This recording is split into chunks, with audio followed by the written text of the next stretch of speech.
اعوذ باللہ من الشیطان الرجیم بسم اللہ الرحمن الرحیم رب اشرح لی صدری ویسر لی امری واحلل عقدۃ من لسانی یفقہوا قولی۔ ایک بار درود شریف تلاوت فرما لیجیے۔ اللہم صلی علی محمد وعلی آل محمد کما صلیت علی ابراہیم وعلی آل ابراہیم انک حمید مجید۔ اللہم بارک علی محمد وعلی آل محمد کما بارکت علی ابراہیم وعلی آل ابراہیم انک حمید مجید۔ نمبر 9، نہایت محتم بالشان بحث یہ ہے کہ کوئی روایت اگر عقل یا مسلمات یا دیگر قرائن صحیحہ کے خلاف ہو تو آیا صرف اس بنا پر واجب التسلیم ہوگی یا نہیں کہ روایت ثقہ ہیں اور سلسلہ سند متصل ہے۔ علامہ ابن جوزی نے اگرچہ لکھا ہے جیسا کہ اوپر گزر چکا ہے کہ جو حدیث عقل کے خلاف ہو اس کی روایت کی جرح و تعدیل کی ضرورت نہیں، لیکن اس سے اصل بحث کا فیصلہ نہیں ہوتا۔ عقل کا لفظ ایک غیر مشخص لفظ ہے۔ ہم یعنی روایت لکھتے ہیں کہ اگر اس لفظ کو وسعت دے دی گئی تو ہر شخص جس روایت سے چاہے گا انکار کر دے گا کہ یہ میرے نزدیک عقل کی خلاف ہے۔ حقیقت یہ ہے کہ اس بحث کا قطعی فیصلہ کرنا مشکل ہے۔ عام خیال یہ ہے کہ جس روایت کے روایت ثقہ اور مستند ہوں اور سلسلہ روایت کہیں سے منقطع نہ ہو وہ بات خلاف عقل ہونے کے انکار کے قابل نہیں۔ ذیل کی مثالوں سے اس کا اندازہ ہوگا۔ نمبر 1، تلق القرانیق الاولی کی حدیث کو جس میں بیان ہے کہ شیطان نے آن حضرت صلی اللہ علیہ وسلم کی زبان مبارک سے وہ الفاظ نکلوا دیے جن میں بتوں کی تعریف ہے۔ بعض محدثین نے ضعیف اور ناقابل اعتبار کہا ہے۔ اس کے باطل ہونے کی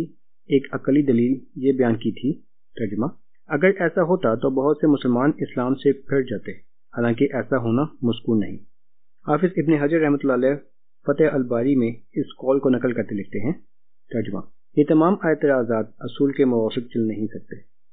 اس لیے کہ روایت کے طریقے جب مستعد ہوتے ہیں اور ان کے ماخذ مختلف ہوتے ہیں تو یہ اس بات کی دلیل ہوتی ہے کہ روایت کی کچھ اصل ہے۔ نمبر 2، صحیح بخاری میں ہے کہ حضرت ابراہیم علیہ السلام نے 3 دفعہ جھوٹ بول دیے تھے۔ امام رازی نے اس حدیث سے اس بنا پر انکار کیا ہے کہ اس سے حضرت ابراہیم علیہ السلام کا جھوٹ بولنا لازم آتا ہے۔ اس لیے زیادہ آسان صورت یہ ہے کہ ہم حدیث کے کسی راوی کو جھوٹا ہونا مان لیں۔ علامہ قسطلانی امام رازی کا یہ قول نقل کر کے لکھتے ہیں۔ ترجمہ: امام رازی کا قول بالکل ہیچ ہے، اس لیے کہ حدیث ثابت ہے اور اس میں محض کذب کی نسبت حضرت خلیل اللہ علیہ السلام کی طرف نہیں ہے، اور راوی کا تخطیہ کیوں کر ہو سکتا ہے جبکہ حضرت ابراہیم علیہ السلام کا یہ قول موجود ہے۔ ترجمہ: انی سکین اور بل قالہ کبیرہم حذا اور سعد اختہ، کیونکہ ان تینوں جملوں میں ظاہری لفظ قطعاً مراد نہیں۔ اس قسم کی بہت سی مثالیں مل سکتی ہیں۔ ہم نے اختصار کے لحاظ سے صرف 2 مثالیں نقل کی ہیں۔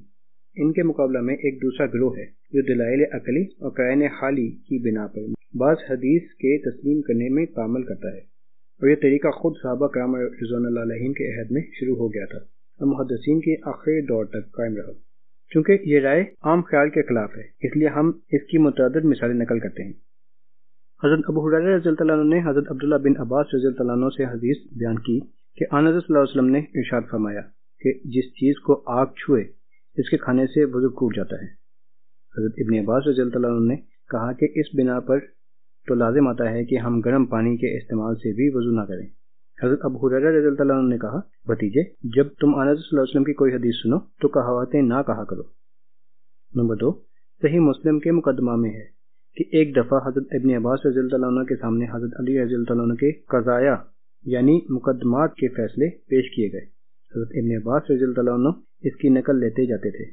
اور بعض فیصلے چھوڑتے جاتے تھے اور فرماتے تھے کہ ترجمہ: خدا تعالیٰ کی قسم علی رضی اللہ عنہ نے یہ فیصلہ کیا ہے تو گمراہ ہو کر کیا ہے، لیکن چونکہ وہ گمراہ نہ تھے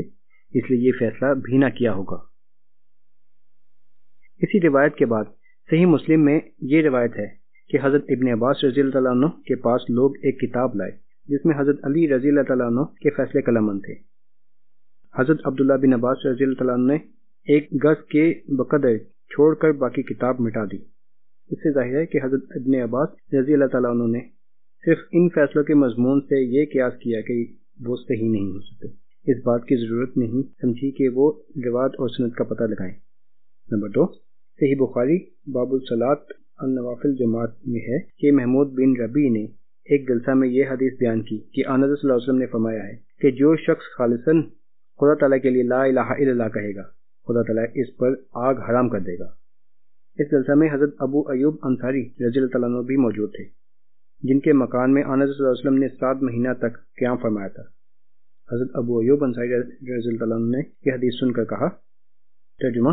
خدا تعالیٰ کی قسم، میں کبھی یہ خیال نہیں کر سکتا جو تم کہتے ہو آنبی صلی اللہ علیہ وسلم نے فرمایا ہوگا۔ محمود بن الربیع رضی اللہ تعالیٰ عنہ صحابی تھے اور حضرت ابو ایوب رضی اللہ تعالیٰ عنہ کو ان کے ثقہ ہونے میں کلام نہ تھا، تاہم چونکہ یہ حدیث ان کے نزدیک قرآن پاک کے خلاف تھی، حضرت ابو ایوب رضی اللہ تعالیٰ عنہ اس پر یقین نہ لا سکے اور کہا کہ آنبی صلی اللہ علیہ وسلم نے ایسا نہ فرمایا ہوگا، اگرچہ صحیح بخاری میں ہے کہ محمود بن الربیع رضی اللہ عنہ نے مدینہ آ کر اس حدیث کی تصدیق اپنے راوی اتبان سے کر لی، لیکن اس سے اصل مسئلہ پر اثر نہیں پڑتا۔ حضرت ابو ایوب رضی اللہ عنہ کو جب اسباب کی بنا پر محمود بن الربیع رضی اللہ عنہ کی روایت میں شبہ پیدا ہوا، اتبان پر بھی وہی شبہ پیدا ہو سکتا تھا۔ حضرت ابو ایوب رضی اللہ عنہ خدا نخواستہ محمود کو غلط گو نہیں سمجھتے تھے کہ انہوں نے روایت کے مفہوم سمجھنے میں غلطی کی ہوگی، یہ احتمال بینہ راوی اول کی نسبت بھی ہو سکتا ہے، جیسے کہ حضرت عائشہ رضی اللہ عنہ نے بعض صحابہ رضوان اللہ علیہم سے کہا تھا کہ تم لوگ سچے لوگوں سے روایت کرتے ہو لیکن سامع غلطی کر جاتا ہے۔ نمبر 3، حضرت عمار بن یاسر رضی اللہ عنہ نے حضرت عمر رضی اللہ عنہ کے سامنے تیمم کی روایت بیان کی تو حضرت عمر رضی اللہ عنہ کو یقین نہیں آیا، بلکہ جیسا کہ صحیح مسلم باب التیمم میں ہے یہ الفاظ کہے، ترجمہ یعنی اے عمار خدا سے ڈرو۔ چنانچہ اسی بنا پر حضرت عبداللہ ابن مسعود رضی اللہ عنہ کے سامنے حضرت ابو موسیٰ رضی اللہ عنہ نے اس روایت سے استدلال کیا تو حضرت عبداللہ رضی اللہ عنہ نے کہا ہاں، لیکن عمر رضی اللہ عنہ کو عمار رضی اللہ عنہ کی روایت سے تسکین نہیں ہوئی۔ نمبر 4، حضرت عائشہ رضی اللہ عنہ کے سامنے جب یہ حدیث بیان کی گئی کہ لوگوں کے نوحہ کرنے سے مردہ پر عذاب ہوتا ہے تو انہوں نے اس بنا پر انکار کیا کہ یہ قرآن مجید کی اس آیت کے خلاف ہے، وَلَا تَحْرِزُوا وَرِزْوَةٌ وِزْرَ أُخْرَى بنی اسرائیل، ترجمہ اور کوئی بوجھ اٹھانے والا دوسرے کا بوجھ نہیں اٹھائے گا۔ نمبر 5، اسی طرح جب ان کے سامنے یہ حدیث بیان کی گئی کہ آنبی صلی اللہ علیہ وسلم نے کشتگان بدر کی نسبت فرمایا کہ میں جو کہتا ہوں یہ سنتے ہیں، حضرت عائشہ رضی اللہ عنہ نے فرمایا کہ ابن عمر رضی اللہ عنہ نے غلطی کی۔ اس روایت کے راوی اگرچہ عبداللہ بن عمر رضی اللہ عنہ تھے جو مشہور صحابی ہیں، لیکن حضرت عائشہ رضی اللہ عنہ نے اس بنا پر روایت کی صحت سے انکار کیا کہ ان کے نزدیک وہ روایت قرآن مجید کے خلاف تھی۔ اکثر محدثین نے ان مباحث میں ثابت کیا ہے کہ روایت صحیح ہے اور حضرت عائشہ رضی اللہ عنہ کا اجتہاد جس کی بنا پر انہوں نے روایت سے انکار کیا صحیح نہیں،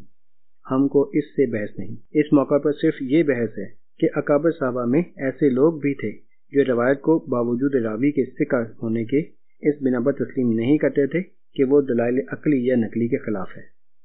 نمبر 6، ایک مختلف فقہی مسئلہ یہ ہے کہ عورت کو جب طلاق دے دی جائے تو عدت کے زمانہ تک شوہر پر اس کے کھانے پینے اور رہنے کا انتظام واجب ہے یا نہیں۔ فاطمہ رضی اللہ عنہ بنت قیس ایک صحابیہ تھی جن کو ان کے شوہر نے طلاق دے دی تھی۔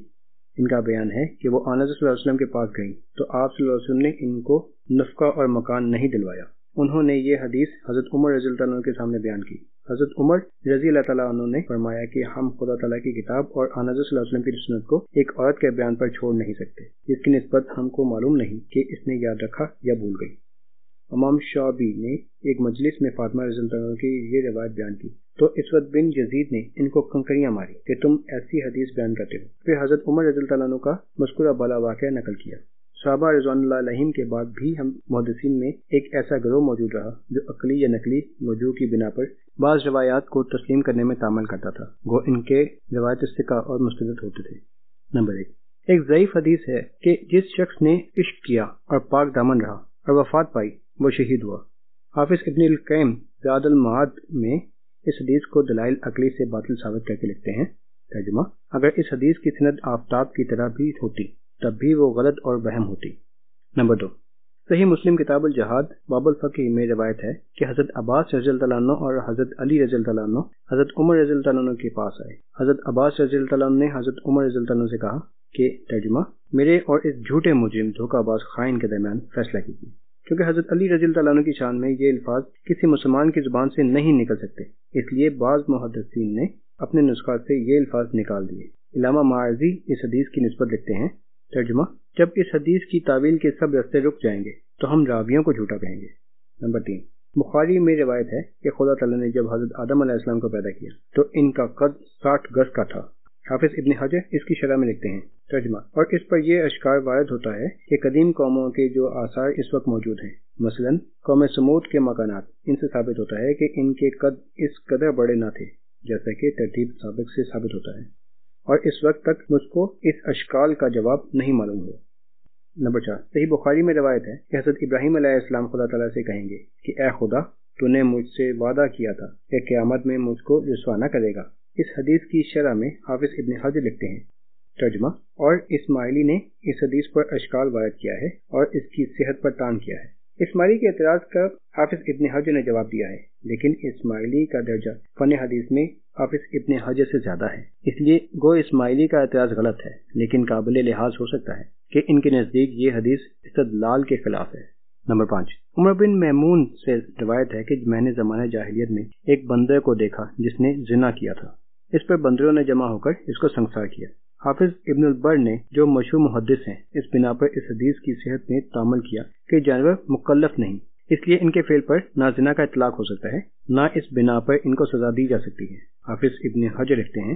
ترجمہ، ابن البر نے میمون نے اس قصہ سے انکار کیا ہے اور کہا ہے کہ اس میں غیر مکلف کی طرف زنا کی نسبت ہے اور جانوروں پر حد قائم کرنا بیان کیا گیا ہے۔ حافظ ابن حجر نے یہ قول نقل کر کے لکھا ہے کہ اعتراض کا یہ طریقہ پسندیدہ نہیں ہے، اگرچہ اگر سند صحیح ہے تو غالباً یہ بندر جن رہے ہوں گے۔ نمبر 6، صحیح بخاری میں حضرت انس رضی اللہ عنہ سے روایت ہے کہ ایک دفعہ عبداللہ بن ابی کی طرفداری اور انس صلی اللہ علیہ وسلم کے صحابہ رضوان اللہ علیہ میں جھگڑا ہو گیا، اس پر یہ آیت اتری ترجمہ، اگر مسلمانوں کے دو گروہ آپس میں لڑ جائیں تو ان میں صلح کرا دو۔ روایتوں سے ثابت ہوتا ہے کہ اس وقت تک عبداللہ بن ابی اور اس کا گروہ ظاہر میں بھی اسلام نہیں لایا تھا۔ اس بنا پر ابن بطلان نے اس حدیث پر اعتراض کیا ہے کہ آیت قرآنی اس واقعے کے متعلق نہیں ہو سکتی، اس لیے کہ آیت میں تصریح ہے کہ جب دونوں گروہ مومن ہوں، اور یہاں عبداللہ بن ابی کا گروہ اعلانیہ کافر تھا۔ حافظ ابن حجر نے اس کا جواب دیا ہے